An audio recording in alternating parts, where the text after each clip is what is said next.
Hola, buenas. Bueno, bienvenidos de nuevo a esta segunda parte de las jornadas de TFG. Vamos con un poquito de retraso, pero no os preocupéis porque precisamente está todo planeado para que hubiera un poquito de retraso, así es que Ya eh, contamos con él. no hay problema, ¿vale?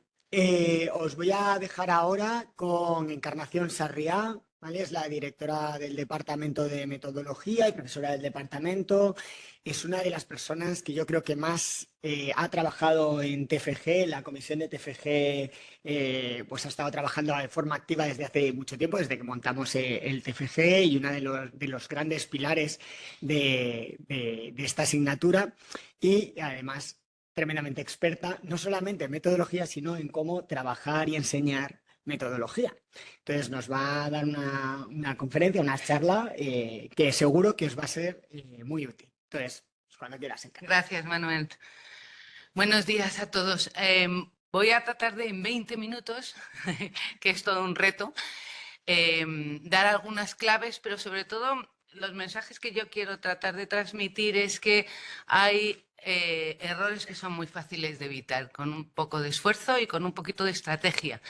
Y que es importante reservar para el papel de los directores el de mejorar y evitar el que tengan que asumir el papel de estar corrigiendo aspectos muy básicos que son evitables si se ha hecho un trabajo previo por parte del estudiante.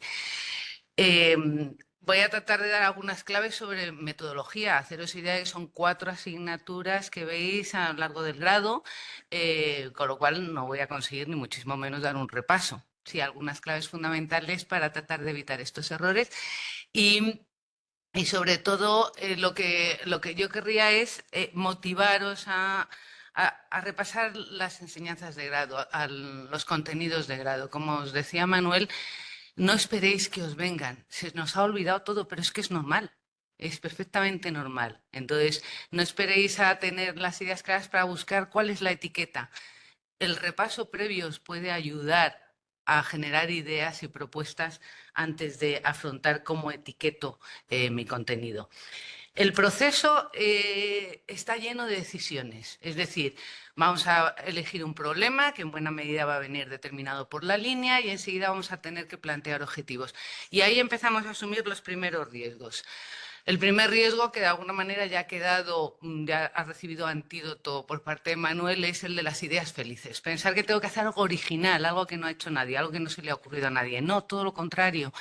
Lo que hay es que buscar algo que tú puedas fundamentar, que puedas precisamente demostrar tus competencias de búsqueda de documentación, de análisis de la información, de síntesis, de darle contexto, de justificar la pertinencia de ese problema y cómo lo que tú planteas como proyecto de TFG puede ser una contribución interesante. Por lo tanto, más bien hay que huir de las ideas felices y tratar de centrar algo que te vaya a permitir demostrar esas competencias, que lo vas a hacer sobre todo a través de la introducción. El segundo riesgo que asumimos, objetivos desorbitados. Y ahí a veces es un malentendido lo que subyace, es decir, por ejemplo, un ejemplo práctico. ¿Quieres estudiar la relación entre el estigma percibido por personas inmigrantes y su malestar psicológico y satisfacción con la vida? Y me planteas como objetivo concienciar a la sociedad del daño que producen los prejuicios a través del estigma. Ese no es el objetivo de tu trabajo, ese es el sentido último, lo que te motiva, lo que te parece que puede ser la última contribución de trabajar en ese tema. Pero los objetivos desde el principio tienen que estar operativizados, tienen que aterrizar en los contenidos concretos que tú vas a poder trabajar en el proyecto. Entonces el objetivo tendría que plantearse en términos de estudiar la relación entre el estigma y la satisfacción con la vida o el malestar en tal tipo de población, ¿vale? Entonces, a veces son malentendidos los que nos llevan a cometer errores, no necesariamente falta de conocimiento. Y el siguiente riesgo, y ese lo vais a tener que tener presente todo el tiempo, son las incoherencias. Plantear unos términos en los objetivos, luego al plantear las hipótesis manejar otras variables, luego a la hora de elegir instrumentos solamente exponer instrumentos para 3 de las 5 variables que has comentado. Es decir, un elemento muy importante es la coherencia interna entre los contenidos de cada uno de los apartados en los que vas a ir desarrollando el TFG. Y eso exige disciplina de revisión propia y papel y lápiz, como decía Manuel. No sentarse a escribir simplemente, sino ir haciendo tus propios esquemas de ideas y de los elementos sustanciales en los que se sustenta el TFG. Por lo tanto, las primeras recomendaciones: objetivos operativos, lee pero aterriza, ten en cuenta la viabilidad. Fijaros que es un proyecto, es una situación de lujo, es un entorno seguro y una situación de lujo. Es gratis pensar en lo idóneo. No lo vas a tener que llevar a la práctica. Piensa en el diseño idóneo para conseguir esos objetivos, pero al mismo tiempo ten en cuenta la viabilidad de ese proyecto. Tienes que aterrizar en que sea manejable.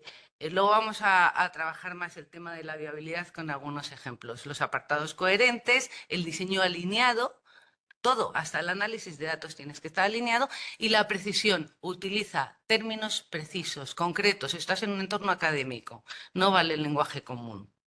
Y sé consistente en su uso. No hables de salud mental en un sitio y de bienestar psicológico en otro. O de salud mental, entre paréntesis, ansiedad, depresión, puntos suspensivos. No, ¿qué son esos puntos suspensivos? Preciso y concreto. No se admiten puntos suspensivos como cualquier cosa de este tipo, ¿no?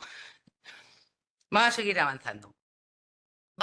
Me voy a centrar en método, para ver algunos de los temas de método más típicos. Como ya os ha comentado Lolo, hay dos grandes aproximaciones, además de otro tipo, digamos, de aproximación ligada a otras disciplinas, como antropología, pero en psicología la dominante, que es la cuantitativa, y la cualitativa. No es simplemente elegir, voy a medir un cuestionario o voy a hacer entrevistas.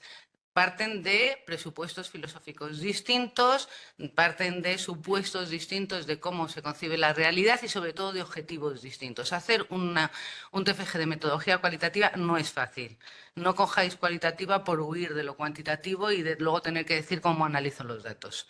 Es muy difícil y normalmente la formación que se tiene en el grado es escasa. Exige, digamos, una motivación muy fuerte para leer sobre metodología cualitativa y manejar su lenguaje y su contexto. Esta es una tentación a veces. Me voy a lo cualitativo y así no tengo que hablar de análisis de datos. Te estás metiendo en un territorio que tiene sus propios términos. La dominante es la cuantitativa y dentro la tendencia actual, pero lógicamente el TFG quizá no sea el contexto más adecuado para eso, pero hay quien lo logra, son los diseños mixtos, la complementariedad entre esos dos recursos, entre esas dos aproximaciones.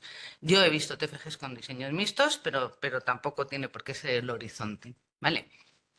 Vamos a centrarnos en la cuantitativa. Hay una primera distinción importante que tenemos que tener clara. La diferenciación entre estrategias manipulativas y no manipulativas. Lo recordaréis según os lo vaya diciendo, que esto lo sabéis. Simplemente hay que activarlo. En las manipulativas tenemos la experimental, la estrategia experimental, que puede ser o con datos de grupo o de caso único, y la estrategia cuasi experimental, cuya principal distinción es que pretendes aproximarte lo máximo a las estrategias de control experimental, pero vas a tener una limitación porque trabajas en entornos aplicados y por lo tanto puedes tener restricciones para organizar los grupos de manera aleatoria o con otras técnicas de control. Luego volvemos un poco más sobre esto. Y las no manipulativas, ahí hablamos de los diseños ex post facto, los que tradicionalmente se llamaban correlacionales, os aviso, está bastante obsoleta esa denominación porque está pegada a la técnica de análisis de datos. La idea de ex post facto es que ya ha sucedido todo, que el investigador no está provocando cambios y que estudia sobre lo que ya ha sucedido y lo que forma parte de la historia de las personas. Encuestas y observacionales centrados en el estudio de la conducta espontánea. En la manipulativa lo tenéis claro, es decir, establece relaciones causa-efecto, manipulamos una variable que denominamos variable independiente, que entendemos como causa, medimos los efectos en la variable dependiente, que la tratamos como efecto. Pero controlamos los factores que podrían confundir el efecto de la variable independiente. Entre las estrategias de control, una muy importante son aquellas orientadas a garantizar la equivalencia inicial de los grupos. Porque nosotros vamos a sacar conclusiones sobre el efecto de la variable independiente por la comparación de las diferencias de las medidas de la dependiente entre un grupo y otro. Luego, inicialmente deben ser equivalentes. Para que podamos atribuir esas diferencias al efecto de nuestra variable independiente de manera inequívoca. Este va a ser un elemento crítico porque nos va a permitir descartar otras posibles explicaciones de esos datos que nos encontramos. Y la manipulación nos permite también garantizar que la causa precede al efecto, es decir, que realmente no es la causa más probable. Vamos a ver que en el caso de la investigación no manipulativa, es decir, cuando yo no introduzco un elemento cuyo efecto quiero medir, sino que trabajo directamente con grupos naturales, con variables que forman parte de la historia de las personas, tengo otras limitaciones. De hecho, la variable independiente se suele denominar predictora, la que ejerce la función independiente, y la que ejerce la función de criterio se le suele llamar, de dependiente se le suele llamar criterio.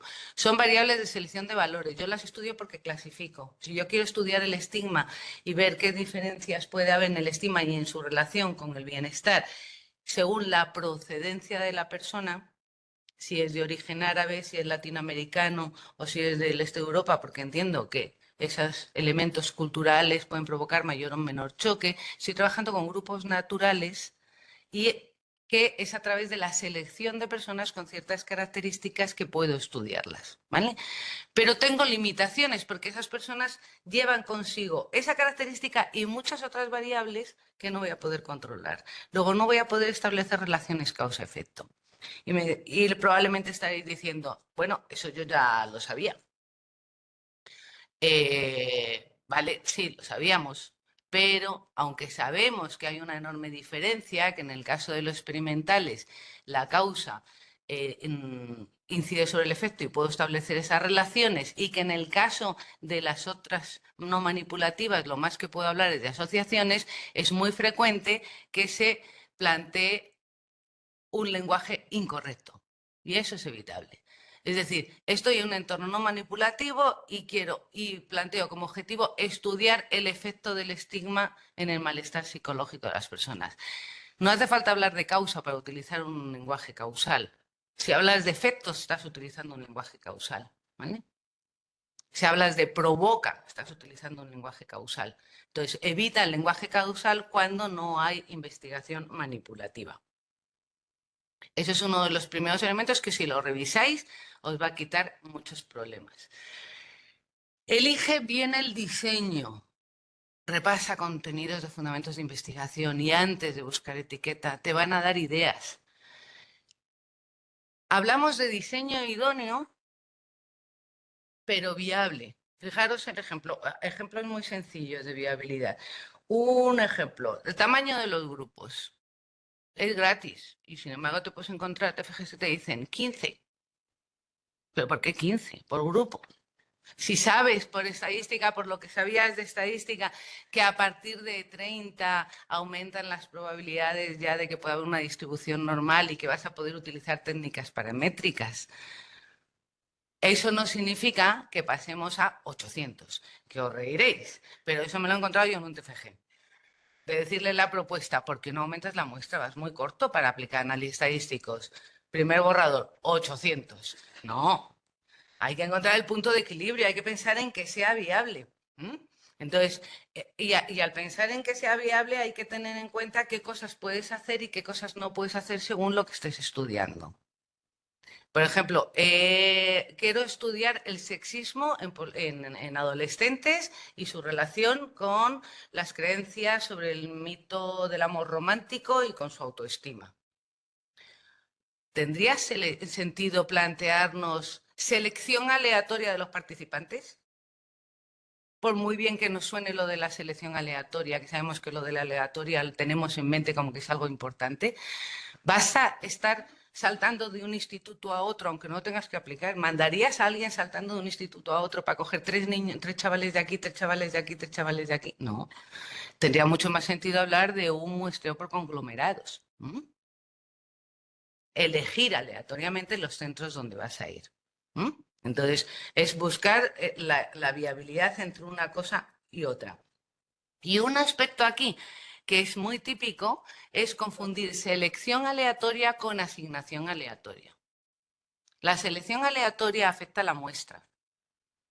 y la asignación aleatoria afecta a la organización de los grupos. Son dos conceptos completamente distintos. Es decir, uno es la extracción, uno de los recursos de extracción de los participantes de la muestra, y otro es cómo organizo los grupos. Es un recurso de control para garantizar la equivalencia de los grupos. Sin embargo, es muy frecuente encontrarte de, voy a plantear un diseño cuasi experimental porque no es viable la selección aleatoria, porque no hay censo al respecto. ¿No? La selección, la técnica de muestreo no determina el diseño. El grado de control y la manipulación intencional o no sí determina el diseño, pero la selección como tal no determina el diseño. Entonces, esto es un elemento muy importante.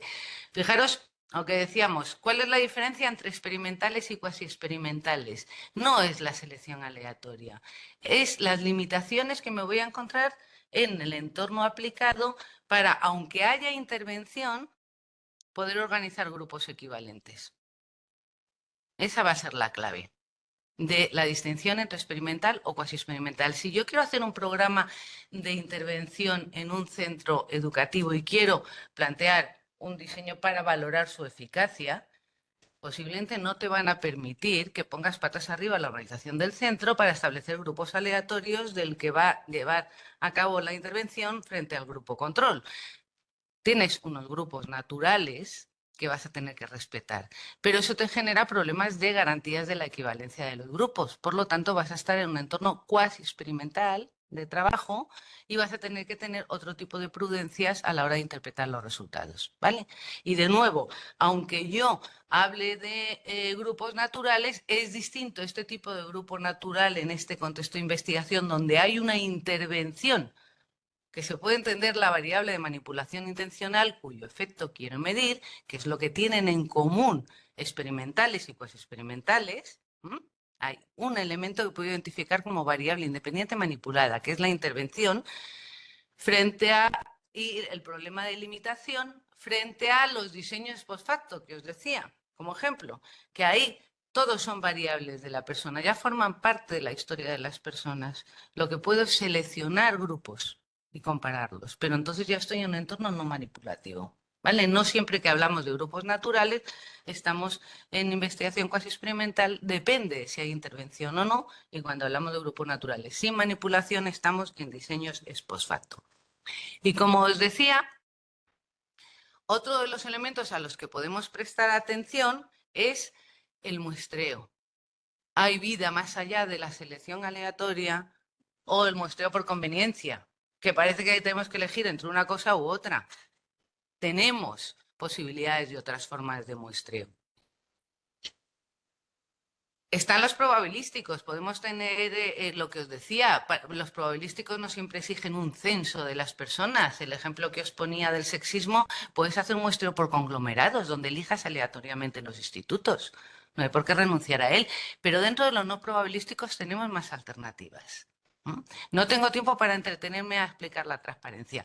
Simplemente, de nuevo, esto lo veis en Introducción al Análisis de Datos, esto lo habéis estudiado en Fundamentos. Volver sobre ello, vais a recuperar ideas. Que os permitan ir más allá de o la selección aleatoria o el muestreo por conveniencia.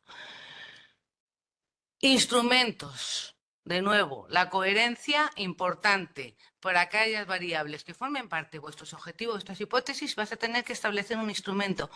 No inventes. No hables de voy a generar un cuestionario para evaluar hasta qué punto las personas se sienten discriminadas. Lo suyo es que utilices instrumentos seguros.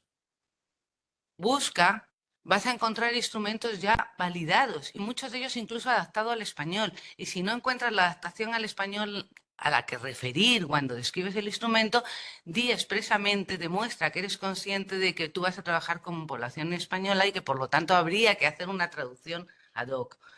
Mete la cabeza, es decir, es un poco sitúate en que realmente tú estuvieras diseñando un proyecto para conseguir que te autorizaran a hacerlo o para que te dieran fondos para hacerlo.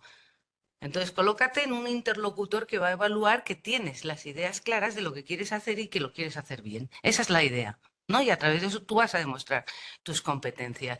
Y describe los instrumentos. Es tan sencillo como buscar artículos en los que ya se hayan utilizado y ver cómo se describen. No hace falta ir al original ni al manual. a veces es tirar, describe básicamente cuántos ítems tiene, en qué consisten, si son de afirmaciones, cuáles son los datos que tenemos de su calidad métrica, si tiene ya índices de consistencia interna o no. Esos son elementos que van a enriquecer mucho tu TFG con muy poquito esfuerzo, simplemente es buscarlo.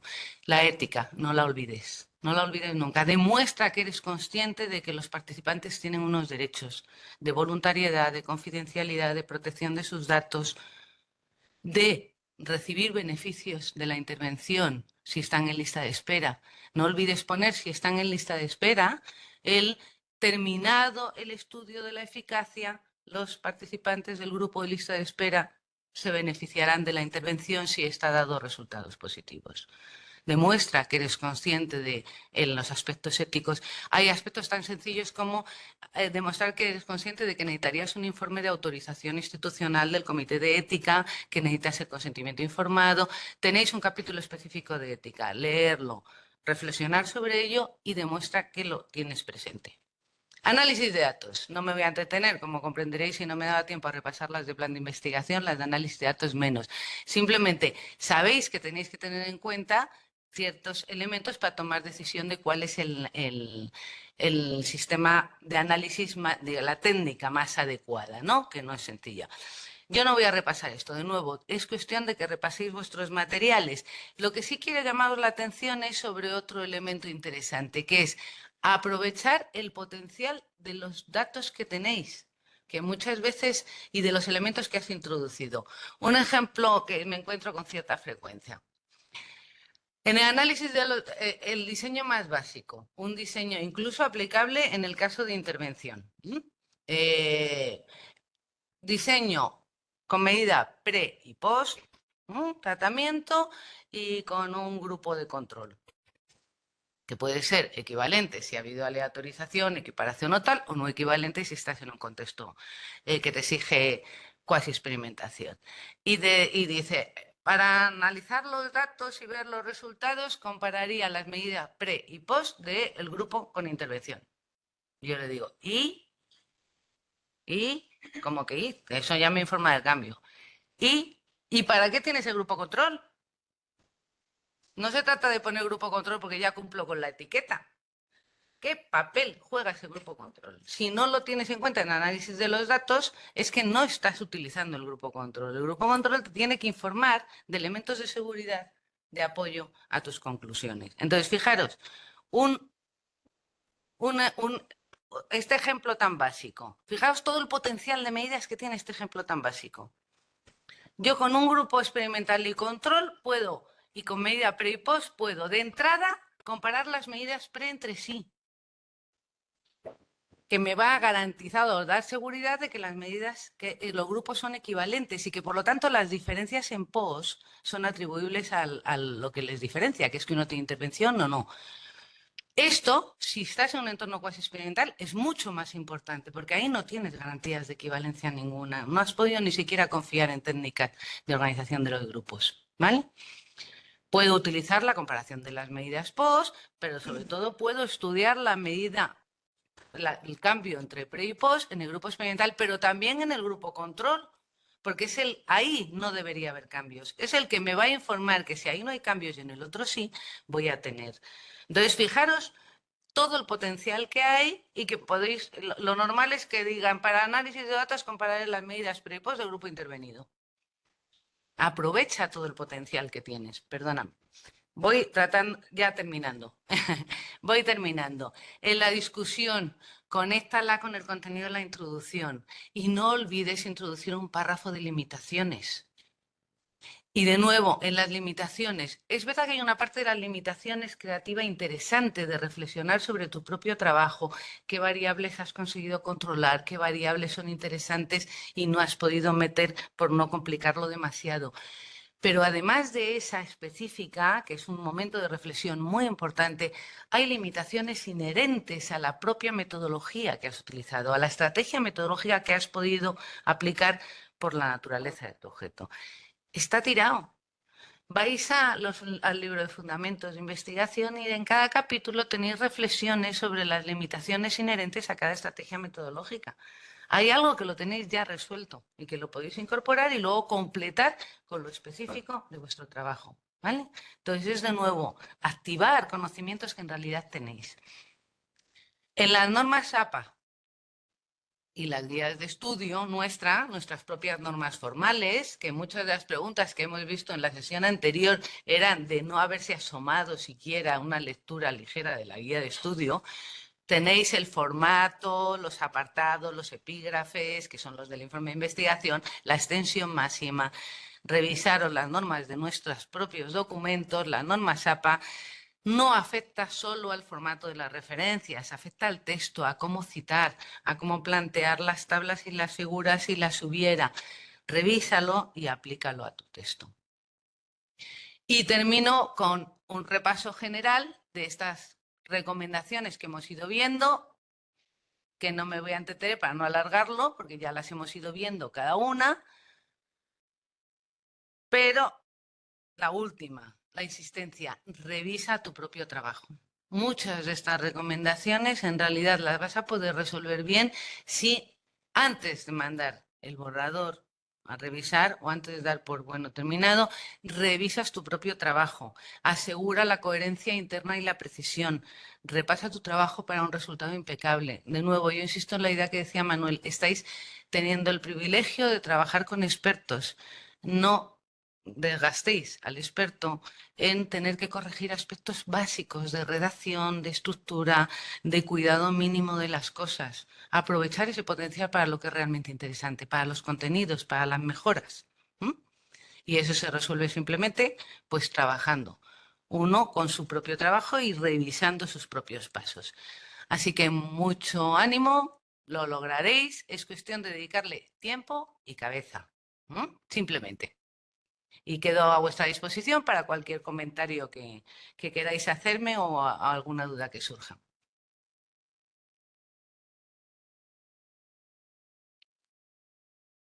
Han ido a por el micrófono. No sé si... Ay, espera, a ver cómo consigo yo aquí ver la pan.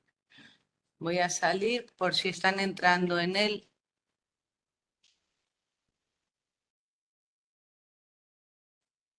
Quiero recuperar el chat. Hola, buenos días. Buenos días. Bueno, lo primero, muchas gracias, ha sido muy esclarecedor.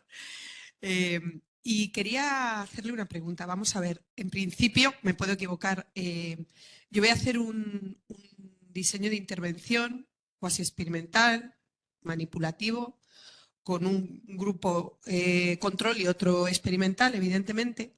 Pero claro, voy a medir el estrés bueno, es de liderazgo, ¿no?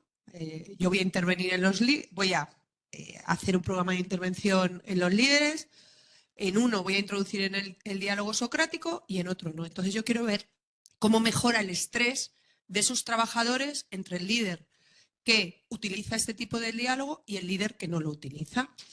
Pero el estrés va a influir en la productividad. Y claro, a lo mejor me estoy complicando la vida poniendo esas dos variables. Y a lo mejor solo me tendría que quedar en el estrés y no ir a la productividad, porque al final correlacionan estrés y productividad. No sé si me he explicado bien. Entonces, ¿qué me aconseja? Aprovechándome de... A ver, es muy difícil porque, claro, lo normal es que esto te lo resuelva tu tutor o tutora, el TFG. Yo puedo patinar y más bien desenfocarte. En principio tú pueden convivir distintas variables dependientes, es decir, donde tú quieres valorar el efecto, aunque tengan relación entre ellas y aportan elementos informativos. Depende luego, hay ciertos análisis de datos el que introducir variables que están muy relacionadas entre ellas te genera, digamos, más desinformación o problemas de interpretación, pero es más bien cuando actúan como predictoras. Entonces, en principio no hay problema que convivan si te están informando de aspectos complementarios, aunque haya elementos de intersección, entre ellos, ¿no? Entre estos aspectos. Claro. Pero eso, digamos, en términos generales, asépticos. Luego ya es mejor que sea tu tutora la que... Preguntaré, o tu claro, tutor porque en el fondo lo que piense, aquí se claro, trata es que haya más productividad, aunque tengan más o menos estrés. Al claro. final lo que le importa a la empresa Es en el más, fondo en es eso. determinados momentos en los TFGs se nos plantea la duda de Gracias. elijo si utilizo una estrategia de comparación o de relación entre variables. Es que son compatibles. Es que tú puedes tener en un mismo estudio una información comparativa de grupos, pero luego al mismo tiempo información de variables cuya relación quieres estudiar. Es decir, no tienen por qué ser mundos completamente separados. Tú puedes combinar, ¿no? Y puedes estudiar aparte la relación que se da entre el estrés y la productividad como complemento informativo al problema que estás investigando. No son completamente excluyentes o comparación o diferencia, digo, o relaciones. No soy capaz de ver bien el chat. Dado que la intervención no la vamos a realizar en nuestro diseño de investigación, ¿cómo planteamos? ¡Ay, se me ha ido! ¿Alguien me ayuda con el chat? Que es que se me escapa. Yo creo que, o a lo mejor si consigo bajar la pantalla, es que de nuevo se me ha quedado esto pillado. Sí, es que se queda... Ah, gracias. Sí, es que además esto se ha quedado pillado ahí el cursor. Uy, va, no, hoy no comemos. ¿Cómo plantea? Dice, dado que la intervención no la vamos a realizar en nuestro diseño de investigación, ¿cómo planteamos la parte de resultados y conclusiones? Importante, las indicaciones que te dé el tutor, porque aquí puede haber estrategias muy distintas. Yo personalmente prefiero simplemente que se me planteen en la discusión los resultados esperables y que se plantee una discusión sobre los resultados esperables en los que se puede también tener un poco de imaginación y decir esta parte de la hipótesis en cuanto a los resultados, pero podría ocurrir que en esta otra parte pues no encontrábamos resultados de apoyo y que solo fueran parcialmente o completamente apoyadas y discutir sobre ello. Pero hay tutores que piden otra estrategia de manejo de lo que serían resultados. Entonces es importante que lo consultéis con vuestros directores, perdón, mesa de tutores, que es como hemos estado los últimos 10 años, directores de los TFGs. Anotaciones sobre metodología en la línea historiográfica. Como respuesta a una pregunta no me da tiempo, no puedo, lo siento. Sería incapaz porque es que necesitamos reservar tiempo para la exposición de Marcela, que es muy interesante. Pero seguro que tus tutores, si es esa línea de trabajo, te pueden dar material, si es que no lo tienes ya en el curso, en el subgrupo, y a lo mejor no lo has visto. Además de comparar medidas entre grupo e intergrupo, también hay que hacer inferencia de si mi hipótesis se cumple o no. Es que a través de la comparación es como tú estás poniendo a prueba tu hipótesis y puedes sacar las conclusiones de si los datos la apoyan o no. O sea, la comparación de las medidas inter-intra es el elemento de contraste para contrastar la hipótesis. La de las medidas pre entre sí, no, porque eso es como para garantizar un elemento de control, pero las de cambio y las medidas post es la forma de contrastar la hipótesis y a partir de ahí sacas conclusiones. Esto es viejo, ¿no? Sí, pero Ah, que son anteriores. No, pero esto es de la... Un ejemplo de errores... Ah, no, hay una aquí, un ejemplo de... Ah, no, pero esta era para ti, Manuel. Un ejemplo de error ético. Sí, esta era para ti que se ha quedado, digamos, en el cierre de la tuya. Yo creo que como te has hablado de error ético... Me vale para conectarlo también con lo tuyo, ¿vale? Vale, estaba pensando ¿no? Cuando nosotros tenemos que basarnos en el código ético, nos va a decir que tenemos que buscar la mejor intervención posible para todos los participantes de nuestro estudio, en este caso, ¿no? Entonces, por ejemplo, un caso, cuando nosotros estamos obsesionados con esa visión que es un poco deshumanizada de hacer investigaciones y nos olvidamos de todo. Hemos oído lo de la aleatorización, el muestreo aleatorio, la selección aleatoria sería en este caso, ¿vale? Y nos obsesionamos con ello. Entonces, Un ejemplo que yo he tenido y que he tenido durante mucho tiempo es que tenemos pues una intervención que sabemos que tiene unos beneficios bastante significativos tanto en la diada madre y bebé de niños prematuros, sobre todo moderados o grandes prematuros. Entonces, ¿qué cogemos? Y entonces decimos, pues voy a hacer una comparativa entre grupos con una intervención y lo que hago es aleatorizar a las madres para ver quién tiene esa intervención y quién tiene otra intervención, ¿no? Sabiendo que esa intervención está ya demostrado por literatura científica que es la más eficaz. ¿Qué estamos haciendo? Cometer un error ético. No podemos aleatorizar a las madres, ¿vale? ¿Qué es lo que podemos hacer? Pues seleccionar dos hospitales, un hospital en el que haya un protocolo establecido de cuidado canguro, otro cuidado equivalente que tiene eso, y otro hospital donde no lo haya, ¿vale? Entonces, intento, si queréis, equiparar, ver qué variables existen que me hagan ver que las madres pueden ser comparadas y ver los beneficios que tiene uno y los beneficios que tiene otro. Eso no quita que en literatura científica encontréis aleatorización, ¿vale? Puede haber artículos publicados que tienen errores éticos. Vale, vosotros sois y metodológicos y de todo. Entonces vosotros que sois muy listos vais a preguntar a vuestros profesores expertos y os van a decir las cosas que tienen que ver con error ético. Entonces, aquí muchas veces la tendencia a lo de la selección aleatoria nos puede, sobre todo con ex post factos, nos puede llevar a problemas, ¿vale? Significativos. Sí, hay un par de preguntas más. Me ha recordado en los comentarios que ha hecho Nolo, es que es muy difícil las recetas generales, es decir, hay que tener muy en cuenta la sensibilidad del tema en el que estás trabajando, qué implicaciones puede tener, e incluso aspectos de realismo, ¿no? Es decir, si estás trabajando con temas de campaña, de difusión a través de Internet, etcétera, pensar en un grupo control pues no tiene sentido, porque es que no controlas tú, que no les esté llegando. Entonces hay como que aterrizar en las condiciones concretas en las que estás trabajando y en temas de ética, si procede lista de espera o no procede, o cómo gestionar, ¿no? Que sea por llegada, en función de la llegada, o hay otros criterios de inclusión que tener en cuenta de selección, pues depende mucho del tema concreto en el que estés trabajando. Entonces sí puede haber. Hay un tema, por ejemplo, y doy paso a las dos preguntas últimas y ya rematamos.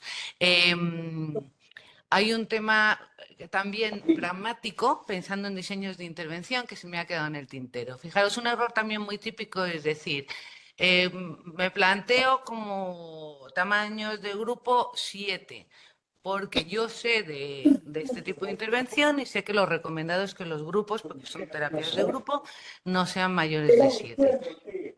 Y claro, en el planteamiento dices, vale, en términos de terapéuticos estás demostrando que sabes, vamos, del tema, pero no estás demostrando que sabes en términos estadísticos. No puedes sacar conclusiones con 7 personas, a no ser que plantees otro tipo de investigación, pero desde luego si lo que estás tratando es de ver la eficacia de un tipo de intervención. Entonces, combina la situación para demostrar que sabes de las dos cosas. De nuevo, insisto, es gratis. No te van a obligar a hacerlo, no tienes que sacarte. Puedes plantear perfectamente que se llevarán a cabo el desarrollo de la intervención en 4 grupos de 7 personas cada una. Y entonces tienes los grupos terapéuticos y luego tienes el grupo de estudio de la eficacia, que es el grupo tratado frente al grupo no tratado. Es decir, es perfectamente combinable, demuestra competencias en los dos ámbitos al mismo tiempo, no te quedes pegado a uno de ellos. Y me hacen aquí una pregunta que es si un análisis estadístico es lo mismo que un análisis descriptivo, esto es previo al estadístico. Los dos son estadísticos, hay estadística descriptiva y estadística inferencial. ¿Vale? La descriptiva busca regularidades, busca resumir datos, prepara en buena medida la comprensión de los datos y otro paso más allá es la estadística inferencial, que ya lo que pretende es contrastar las hipótesis y poder establecer generalizaciones de esos datos más allá de tu grupito de estudio a lo que se entiende que está representando a una población. ¿Vale? Pero las dos son estadísticas pero con objetivos distintos. Dice, para no alargar mucho la investigación, pensaba no utilizar grupo control en lista de espera, un diseño cuasi experimental y ponerlo como limitación. No, ¿cómo que para no alargar la investigación? A ver, de nuevo, diseño idóneo. Piensa en cuál sería el diseño más idóneo para lograr objetivos y poder sacar conclusiones lo más seguras posibles.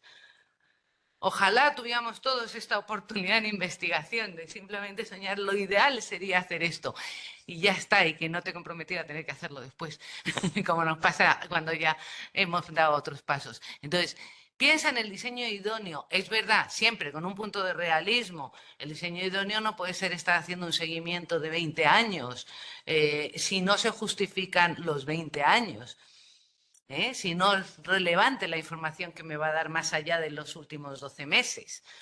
Es decir, hay que buscar el punto, digamos, de equilibrio entre viable y idóneo, pero de entrada diseño idóneo. Pensar en la ausencia de grupo control, porque además no sería ni un cuasi experimental, sería un pre-experimental. Si tú tienes un solo grupo con medida pre y post, tienes unas debilidades tremendas para sacar cualquier conclusión. Cualquier cosa que haya ocurrido puede estar explicando los datos. Cualquier cosa que les haya pasado a esas personas en su vida puede estar justificando los datos. No vas a poder sacar conclusiones. Entonces, con cierto realismo y viabilidad, como poníamos en el ejemplo de la selección aleatoria de adolescentes, es decir, pero diseño idóneo, pensar en lo que sería mejor para conseguir datos lo más seguros posibles, ¿vale? Y he terminado con las preguntas del chat. Ah, perdón. No, no es una pregunta para ti propiamente, Encarna, sino que quería hacer un subrayado que me parece esencial y tiene que ver con la pregunta que tú planteabas, en donde en principio relacionas dos variables que son muy importantes y me ha encantado la respuesta que te ha dado la profesora Encarna Sarriá, ¿no? Porque efectivamente lo que ha dicho pues depende mucho de lo que quieras, del tema que sea, lo que te diga tu director o directora, etcétera, etcétera. Junto con eso, o sea que no voy a decir pero, no, junto con eso, yo personalmente prefiero la sencillez a la hora de escoger las variables. ¿Por qué? Porque os vais a evitar muchísimos problemas.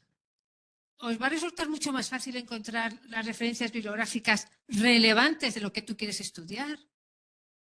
Te va a resultar mucho más fácil ver y llegar a algo claro.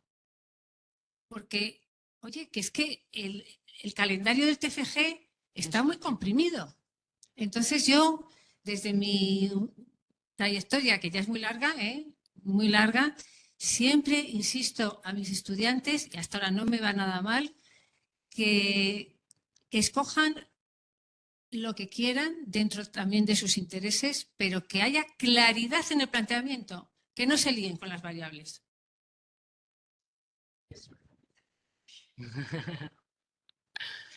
Pues hemos terminado.